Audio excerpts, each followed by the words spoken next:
They say some kings inherit crowns, but only a few inherit vision.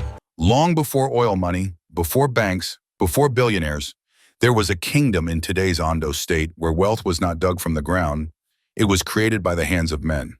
This is the story of the Olowo of Owo, the king who proved that true wealth is built, not stumbled upon. In the 18th and 19th centuries, Owo was not the biggest kingdom in Yoruba land.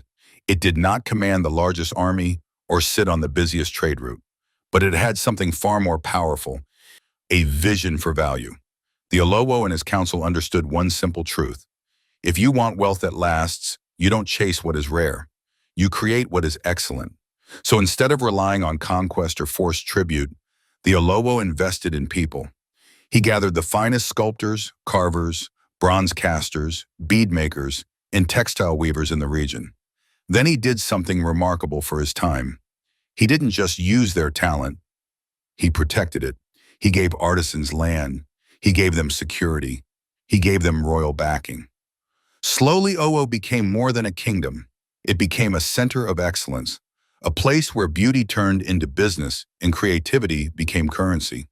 While other rulers measured wealth by how much land they conquered, the Olowo measured wealth by how much value left his kingdom every market day. Ivory carvings from Owo began to travel across Yoruba land. Beaded crowns from Owo appeared in distant royal courts.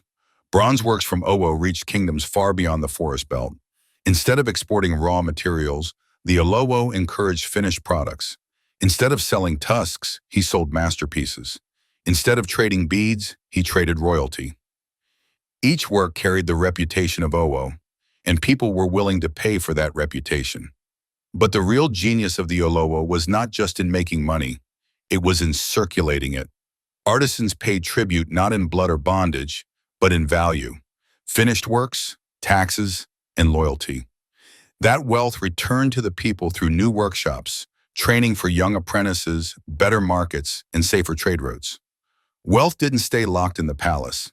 It flowed through the kingdom, and when wealth flows, it multiplies. Many kings became rich. Very few stayed rich. The Olowo stayed rich because he understood something most rulers missed.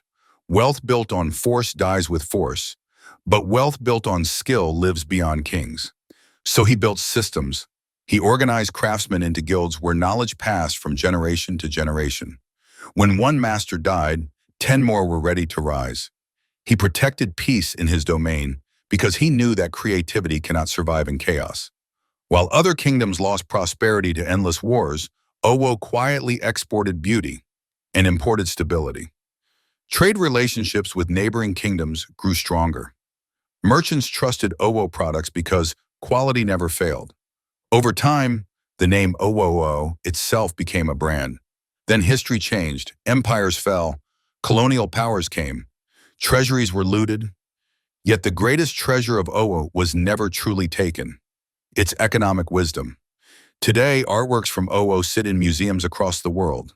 Some are valued in millions of dollars. But the true wealth of the Olowo was not ivory, beads, or bronze.